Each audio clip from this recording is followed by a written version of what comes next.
राष्ट्र आज प्रसिद्ध स्वतंत्रता सेनानी बिरसा मुंडा की जयंती जनजातीय गौरव दिवस के रूप में मना रहा है।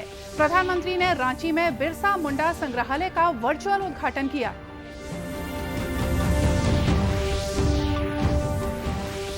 मुख्यमंत्री भूपेश बघेल ने कहा, छत्तीसगढ़ में अंतर्राष्ट्रीय स्तर के मानकों के अनुरूप स्कूल शुरू होंगे। 3 वर्ष से ज्यादा उम्र के बच्चों के लिए बालवाड़ी भी संचालित होंगी।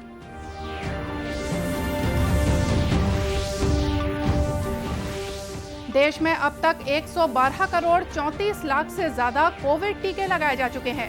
छत्तीसगढ़ में कल कोविड संक्रमण के 32 नए मामले सामने आए।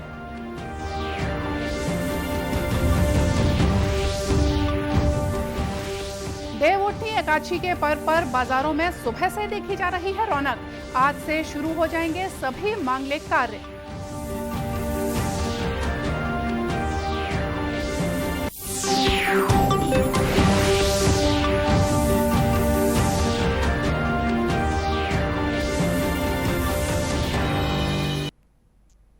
नमस्कार, आप देख रहे हैं दूरदर्शन समाचार में हूं मोनिका शर्मा और आइए अब देखते हैं समाचार विस्तार से।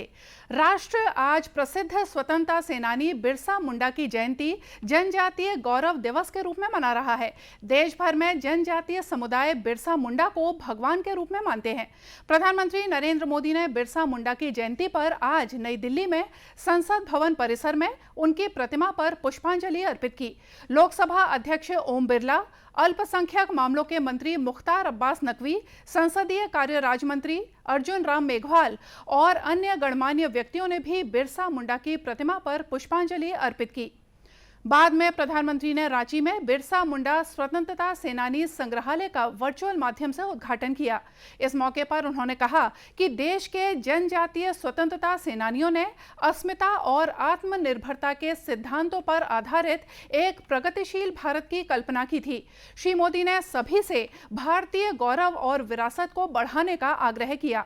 श्री मोदी ने कहा कि भगवान बिरसा मुंडा की जयंती 15 नवंबर को जनजातीय गौरव दिवस के रूप में मनाने का ऐतिहासिक फैसला किया गया है। आजादी के इस अमृत काल में देश ने तय किया है कि भारत की जनजातीय परंपराओं को, इसकी शौर्य गाथाओं को देश अब और भी भव्य पहचान देगा। इसी क्रम में ये ऐतिहासिक फैसला लिया गया है कि आज से हर वर्ष देश 15 नवंबर यानी भगवान बिरसा मुंडा के जन्म दिवस को जनजातीय गौरव दिवस के रूप में मनाएगा। इस अवसर पर जनजातीय मामलों के केंद्रीय मंत्री अर्जुन मुंडा, केंद्रीय संस्कृति मंत्री किशन रेड्डी, झारखंड के राज्यपाल रमेश बैस और मुख्यमंत्री हेमंत सोरेन भी मौजूद थे। मुख्यमंत्री भूपेश बघेल ने कहा है कि छत्तीसगढ़ में अंतर्राष्ट्रीय स्तर के मानकों के अनुरूप विद्यालय शुरू किए जाएंगे। वहीं 3 वर्ष से ज्यादा आयु समूह के छोटे बच्चों के लिए भी बालवाड़ी संचालित की जाएंगी। मुख्यमंत्री ने राजधानी रायपुर में कल 2 दिवसीय जवाहरलाल नेहरू राष्ट्रीय शिक्षा समागम का उद्घाटन करते हुए छत्तीसगढ़ के स्कूली शिक्षा का विजन डॉक्यूमेंट 2030 के तहत ये घोषणाएं की।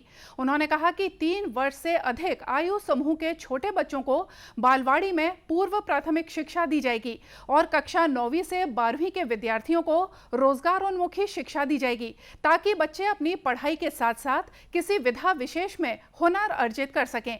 श्री बघेल ने कहा कि इस वर्ष हाई स्कूल के विद्यार्थियों के लिए हाई स्कूल की शिक्षा के साथ कुछ स्कूलों में चुनिंदा ट्रेडों में ITI के प्रशिक्षण की शुरुआत कर दी गई है। उन्होंने कहा कि इस वर्ष प्रारंभ किए गए इस पाठ्यक्रम में 8000 विद्यार्थी पढ़ाई कर रहे हैं। मुख्यमंत्री ने इस अवसर पर स्कूल शिक्षा विभाग द्वारा प्रकाशित विजन 2030 पुस्तिका, छत्तीसगढ़ की विभूतियां, छत्तीसगढ़ राजगीत के कैलेंडर, स्वामी आत्मानंद अंग्रेजी माध्यम स्कूल और पढ़ाई तो हर द्वार योजना की coffee table book schooling for excellence का विमोचन भी किया।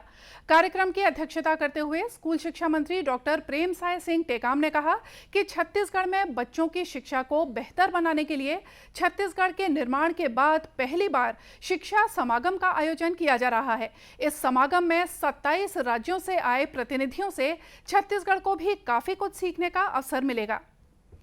राष्ट्रव्यापी टीकाकरण अभियान के तहत अब तक देश में 112 करोड़ 34 लाख से ज्यादा कोविड टीके लगाए जा चुके हैं। पिछले 24 घंटों में 30 लाख 20 हजार से ज्यादा टीके लगाए गए। स्वास्थ्य मंत्रालय ने बताया कि कल 10,229 कोविड के नए मामले सामने आए। इस समय देश में 1,34,096 कोविड संक्रमितों का इलाज चल रहा है, जो 523 दिनों में सबसे कम है। स्वस्थ होने की दर 98.26% है। पिछले 24 घंटों में 11,926 लोग ठीक हुए। इसके साथ ही देश में कोविड से स्वस्थ होने वालों की संख्या 3,38,49,000 हो गई है। देश में अब तक 62 करोड़ 46 लाख से ज्यादा कोविड नमूनों की जांच की जा चुकी है। पिछले 24 घंटों में 9 लाख से ज्यादा नमूनों की जांच की गई है। वहीं छत्तीसगढ़ में अब तक 2 करोड़ 45 लाख 69 हजार से ज्यादा कोविड टीके लगाए जा चुके हैं। 14 नवंबर को राज्य में कोविड संक्रमण के 32 नए मामले सामने आए। राज्य में इस समय 237 संक्रमितों का इलाज विभिन्न अस्पतालों और होम आइसोलेशन में किया जा रहा है। कोरिया जिले में आजादी के अमृत महोत्सव के उपलक्ष्य में जिला विधिक सेवा प्राधिकरण के तहत गांव-गांव में विधिक जागरूकता शिविर लगाए गए। समापन समारोह में बैकुंठपुर में जिला और सत्र न्यायाधीश आनंद कुमार ध्रुव के नेतृत्व में स्कूली बच्चों, scout and guides, NCC cadets द्वारा जागरूकता रैली निकाली गई। इस अवसर पर न्यायाधीश आनंद कुमार ध्रुव ने स्कूली बच्चों को उनकी सुरक्षा को लेकर विधिक अधिकारों की जानकारी दी। उपरोक्त निर्देशानुसार 2 अक्टूबर से 14 नवंबर तक हम आज़ादी के अमृत महोत्सव के उपलक्ष्य में विधिक जागरूकता शिविर पूरे ज़िले में गांव-गांव में कर रहे हैं और आज उसी के समापन समारोह के समय बच्चों को लेकर के यह एक विचार रखा गया है कि बच्चों के माध्यम से एक जागरूकता फैलाई जाए और इस समापन कार्यक्रम जो कि अभी नालसा के द्वारा किया जाएगा उसके पूर्व पूरे देश में ये कार्यक्रम और उसी तत्वाधान में आज जिले में स्कूली बच्चों के साथ ये रैली की गई ताकि विधिक जागरूकता लोगों के बीच पहुंचाई जा सके बच्चों के माध्यम से। उधर आजादी का अमृत महोत्सव के तहत भिलाई में जिला स्तरीय वर्चुअल डाक प्रदर्शनी लगाई गई है। दुर्ग डाक संभाग द्वारा लगाई गई इस प्रदर्शनी का शुभारंभ दुर्ग लोकसभा के सदस्य विजय बघेल और छत्तीसगढ़ परिमंडल के post master general Ramchandra Jaybhai की उपस्थिति में हुआ। सांसद बघेल ने डाक विभाग द्वारा इस आयोजन और डाक टिकट संग्रहण के लिए डिजिटल प्लेटफॉर्म उपलब्ध कराने की सराहना की। राष्ट्रीय स्तर में भी हो रहा है, प्रदेश स्तर में भी हो रहा है और जिला स्तर में भी हो रहा है, तो सभी डाक मुख्यालयों में। तो इसके पीछे एक उद्देश्य ये है कि हमारी गौरवशाली इतिहास रही है डाक टिकट के विषय में, उस इतिहास को हमारी आने वाली पीढ़ी जाने, हमारे बच्चे जाने। और जो कई ऐसे जुनून रखने वाले व्यक्ति हैं जो डाक टिकट कलेक्ट करते हैं, उनके मन में भी इसके प्रति एक भाव जागे और उसी उद्देश्य को लेकर केंद्रीय सरकार द्वारा ये आयोजन रखा गया है। दुर्ग संभाग डाकघर के प्रवर अधीक्षक हरीश कुमार महावर ने बताया कि प्रदर्शनी में वर्चुअल माध्यम से कुल 118 फ्रेम में लगभग 1800 शीट 14,000 दुर्लभ डाक टिकटों को संग्रहकर्ताओं द्वारा प्रदर्शित किया गया है। इस प्रदर्शनी में लोग छत्तीसगढ़ के प्रसिद्ध लोक नृत्य सुआ के भी विभिन्न रंग देखने को मिल रहे हैं। राजनांदगांव जिले से सटे महाराष्ट्र सीमा के गढ़चिरौली जिले में पुलिस के साथ हुई मुठभेड़ में 26 माओवादी मारे गए हैं। इनमें 4 महिलाओं सहित छत्तीसगढ़ के 12 माओवादी शामिल हैं। पुलिस ने मौके से भारी मात्रा में हथियार और नक्सली सामान भी बरामद किए हैं। मारे गए माओवादियों में 50 लाख रुपए का इनामी नक्सली कमांडर मिलिंद तेलतुमड़े, 20 लाख रुपए का इनामी डीवीसी कमांडर लोकेश मड़काम और 16 लाख रुपए का इनामी माओवादी कमांडर महेश कोटा शामिल हैं। सभी माओवादियों की शिनाख्त की गई है। इस मुठभेड़ में सुरक्षा बल के 3 जवान भी घायल हुए हैं, जिन्हें बेहतर उपचार के लिए हेलीकॉप्टर से नागपुर अस्पताल में भर्ती कराया गया है।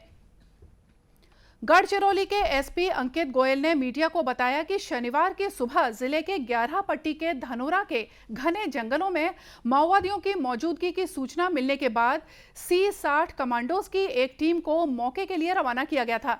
जवानों और माओवादियों के बीच लगभग 4 घंटों तक लगातार फायरिंग चली। जवानों को भारी पड़ता देख माओवादी घने जंगलों का फायदा उठाकर फरार हो गए। मुठभेड़ के बाद जवानों ने इलाके में सर्च ऑपरेशन चलाया। इस दौरान 26 माओवादियों के शव बरामद हुए हैं। इसके साथ ही जवानों ने मौके पर से 5 AK-47, 1 UGBL, 9 SLR, 1 INSAS, 3 303, 12 bore की 9 बंदूकें और 1 पिस्टल बरामद की हैं।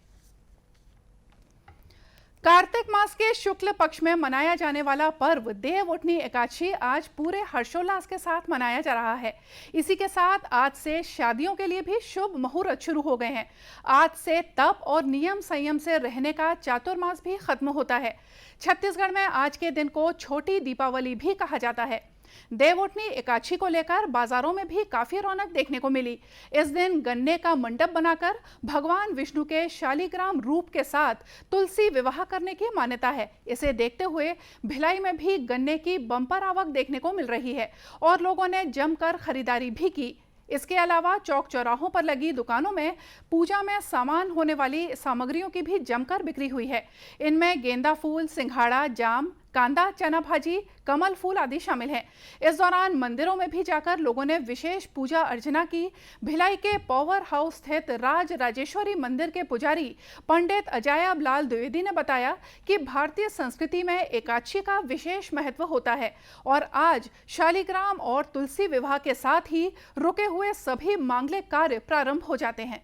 देवउठनी एकादशी बोलते हैं। विष्णु भगवान आज जगेंगे और इनका विवाह जो है लक्ष्मी जी के साथ होगा और विवाह होने के पश्चात ही कोई भी मांगलिक कार्यक्रम होगा। गन्ने के मंडप बना के पूरा पूजा का सामग्री रख करके विधि विधान से विवाह का कार्य किया जाएगा। इससे आज पूरा शुभ मांगलिक काम शुरू हो जाएंगे। आज शाम घर घर में शुभ मुहूर्त में भगवान शालिग्राम और तुलसी माता का शुभ विवाह संपन्न कराया जाएगा। इसे लेकर आज सुबह से ही घरों में विशेष तैयारियां की जा रही हैं। आजादी के लिए भारत का शानदार संघर्ष आधुनिक विश्व के महानतम संघर्षों में से एक है। दूरदर्शन समाचार इतिहास की धारा बदलने वालों की झलक रोजाना आपके लिए लेकर आता है। आज हम बात कर रहे हैं जनजातीय वीर स्वतंत्रता सेनानी बिरसा मुंडा की, जिनके नेतृत्व में 19वीं सदी के आखिरी दशक में किया गया मुंडा विद्रोह 19वीं सदी के सबसे ज्यादा महत्वपूर्ण जनजातीय आंदोलनों में से एक है। इसे उल गुलान नाम से भी जाना जाता है।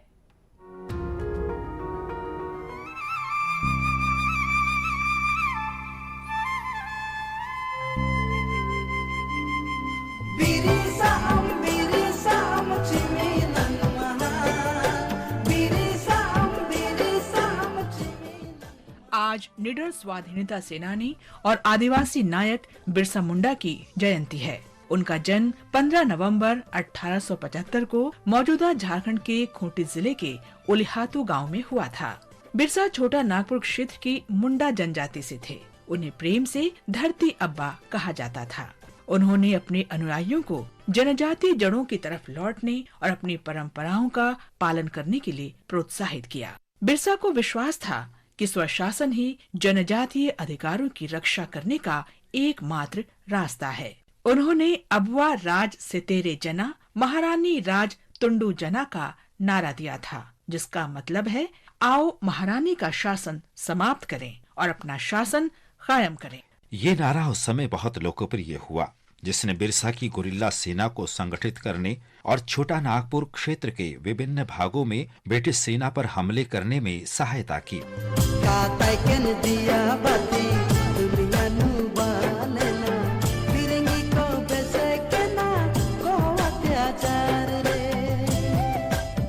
अठारह 1890 के दशक के आखिर में बिरसा ने सामंतवादी शासन प्रणाली को उखाड़ने के लिए कमर कस ली थी, जिसे अंग्रेजों ने आदिवासी वन भूमि के लिए शुरू किया था। इस प्रणाली के तहत अंग्रेजों ने अन्य राज्यों के लोगों को आदिवासियों की भूमि पर काम करने के लिए आमंत्रित किया और सारा मुनाफा खुद हड़पने लगे। इस प्रकार जमीन के मूल मालिक लाचार हो गए और उनकी आजीविका पर बुरा असर पड़ा। मार्च 1900 में अंग्रेजों और गुरिल्ला सेना की लड़ाई के बीच चक्रधरपुर में जामकोपई के जंगल में बिरसा को गिरफ्तार कर लिया गया। कुछ महीने बाद हिरासत में ही उनका निधन हो गया। भारत के स्वतंत्रता संघर्ष का वो नायक 24 वर्ष की उम्र में 9 जून को शहीद हो गया। उनकी मृत्यु के लगभग 1 दशक बाद अंग्रेज छोटा नागपुर टेनेंसी एक्ट लाए, जिसके तहत आदिवासियों की जमीन गैर आदिवासियों को देने पर रोक लगा दी गई। झारखंड राज्य का निर्माण वर्ष 2000 में बिरसा मुंडा की जयंती के अवसर पर ही हुआ।